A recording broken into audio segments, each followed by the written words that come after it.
March the 13th. Numbers 19:1 through 20:29.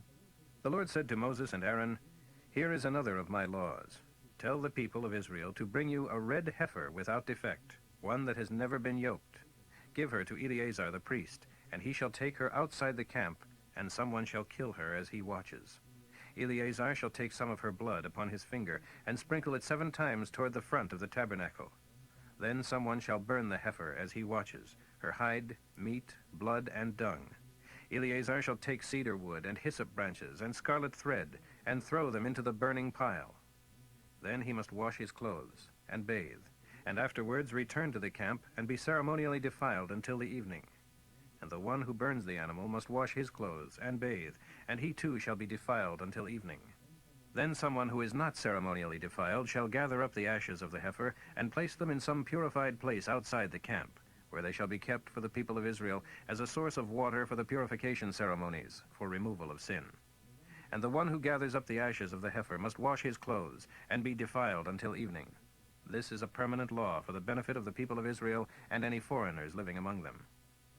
Anyone who touches a dead human body shall be defiled for 7 days, and must purify himself the 3rd and 7th days with water run through the ashes of the red heifer. Then he will be purified. But if he does not do this on the 3rd day, he will continue to be defiled even after the 7th day. Anyone who touches a dead person and does not purify himself in the manner specified has defiled the tabernacle of the Lord, and shall be excommunicated from Israel. The cleansing water was not sprinkled upon him, so the defilement continues. When a man dies in a tent, these are the various regulations. Everyone who enters the tent, and those who are in it at the time, shall be defiled 7 days. Any container in the tent, without a lid over it, is defiled. If someone out in a field touches the corpse of someone who has been killed in battle, or who has died in any other way, or if he even touches a bone or a grave, he shall be defiled 7 days. To become purified again, ashes from the red heifer's sin offering are to be added to spring water in a kettle. Then the person who is not defiled shall take hyssop branches and dip them into the water, and sprinkle the water upon the tent, and upon all the pots and pans in the tent, and upon anyone who has been defiled by being in the tent, or by touching a bone, or touching someone who has been killed, or is otherwise dead, or has touched a grave. This shall take place on the 3rd and 7th days. Then the defiled person must wash his clothes and bathe himself, and that evening he will be out from under the defilement. But anyone who is defiled and doesn't purify himself shall be excommunicated, for he has defiled the sanctuary of the Lord, and the water to cleanse him has not been sprinkled upon him, so he remains defiled. This is a permanent law. The man who sprinkles the water must afterwards wash his clothes, and anyone touching the water shall be defiled until evening, and anything a defiled person touches shall be defiled until evening.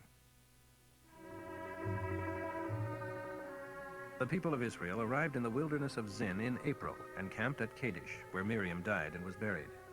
There was not enough water to drink at that place, so the people again rebelled against Moses and Aaron. A great mob formed, and they held a protest meeting.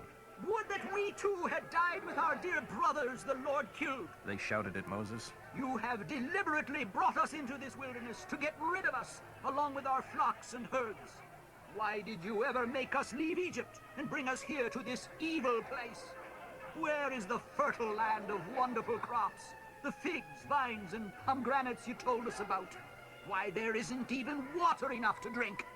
Moses and Aaron turned away and went to the entrance of the tabernacle, where they fell face downward before the Lord. And the glory of Jehovah appeared to them. And he said to Moses, "Get Aaron's rod. Then you and Aaron must summon the people. As they watch, speak to that rock over there and tell it to pour out its water. You will give them water from a rock, enough for all the people and all their cattle." So Moses did as instructed. He took the rod from the place where it was kept before the Lord. Then Moses and Aaron summoned the people to come and gather at the rock. And he said to them, "Listen, you rebels. Must we bring you water from this rock?" Then Moses lifted the rod and struck the rock twice, and water gushed out, and the people and their cattle drank. But the Lord said to Moses and Aaron, "Because you did not believe me, and did not sanctify me in the eyes of the people of Israel, you shall not bring them into the land I have promised them."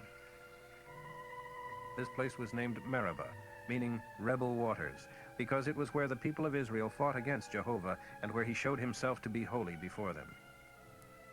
While Moses was at Kadesh, he sent messengers to the king of Edom. "We are the descendants of your brother Israel. You know our sad history, how our ancestors went down to visit Egypt and stayed there so long and became slaves of the Egyptians. But when we cried to the Lord, he heard us and sent an angel who brought us out of Egypt. And now we are here at Kadesh, encamped on the borders of your land. Please let us pass through your country. We will be careful not to go through your planted fields, nor through your vineyards. We won't even drink water from your wells, but we'll stay on the main road and not leave it until we have crossed your border on the other side. But the king of Edom said, Stay out. If you attempt to enter my land, I will meet you with an army. But, sir, protested the Israeli ambassadors. we will stay on the main road and will not even drink your water unless we pay whatever you demand for it.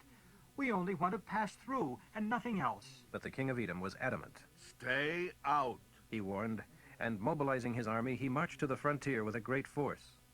Because Edom refused to allow Israel to pass through their country, Israel turned back and journeyed from Kadesh to Mount Hor.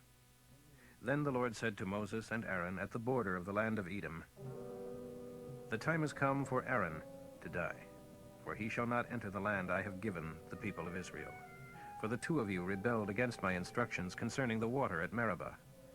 Now take Aaron and his son Eleazar and lead them up onto Mount Hor.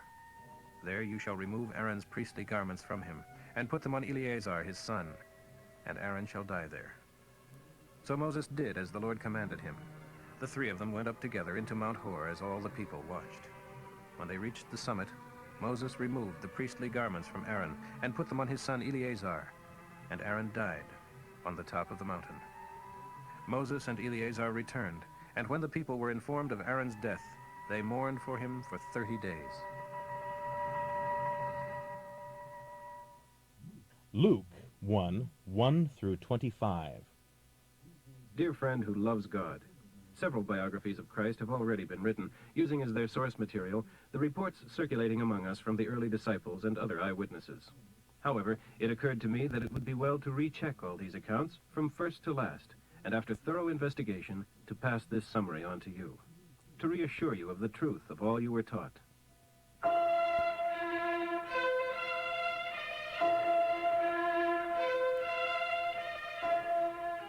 My story begins with a Jewish priest, Zacharias, who lived when Herod was king of Judea. Zacharias was a member of the Abijah division of the Temple Service Corps. His wife Elizabeth was, like himself, a member of the priest tribe of the Jews, a descendant of Aaron. Zacharias and Elizabeth were godly folk, careful to obey all of God's laws in spirit as well as in letter. But they had no children, for Elizabeth was barren, and now they were both very old. One day, as Zacharias was going about his work in the temple, for his division was on duty that week, the honor fell to him by lot to enter the inner sanctuary and burn incense before the Lord. Meanwhile, a great crowd stood outside in the temple court, praying as they always did during that part of the service when the incense was being burned. Zacharias was in the sanctuary when suddenly an angel appeared, standing to the right of the altar of incense. Zacharias was startled and terrified, but the angel said, Don't be afraid, Zacharias, for I have come to tell you that God has heard your prayer, and your wife Elizabeth will bear you a son. You are to name him John. You will both have great joy and gladness at his birth, and many will rejoice with you, for he will be one of the Lord's great men. He must never touch wine or hard liquor, and he will be filled with the Holy Spirit, even from before his birth. And he will persuade many a Jew to turn to the Lord his God. He will be a man of rugged spirit and power like Elijah the prophet of old, and he will precede the coming of the Messiah, preparing the people for his arrival. He will teach them to love the Lord just as their ancestors did, and to live as godly men. Zacharias said to the angel, But this is impossible. I'm an old man now, and my wife is also well along in years. Then the angel said, I am Gabriel. I stand in the very presence of God. It was he who sent me to you with this good news. And now, because you haven't believed me, you are to be stricken silent, unable to speak until the child is born. For my words will certainly come true at the proper time. Meanwhile, the crowds outside were waiting for Zacharias to appear and wondered why he was taking so long. When he finally came out, he couldn't speak to them, and they realized from his gestures that he must have seen a vision in the temple. He stayed on at the temple for the remaining days of his temple duties, and then returned home.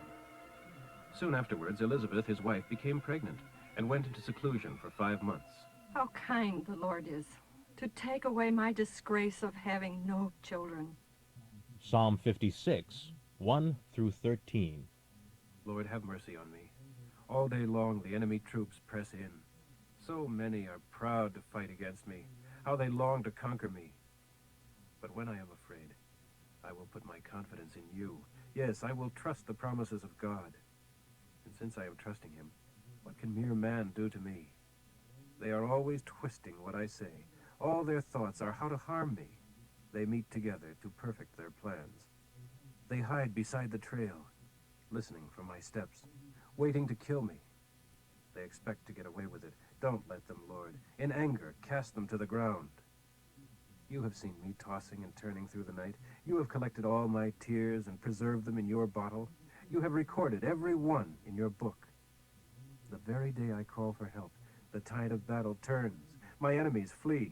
This one thing I know, God is for me. I am trusting God. Oh, praise his promises. I am not afraid of anything mere man can do to me. Yes, praise his promises. I will surely do what I have promised, Lord, and thank you for your help. For you have saved me from death and my feet from slipping, so that I can walk before the Lord in the land of the living.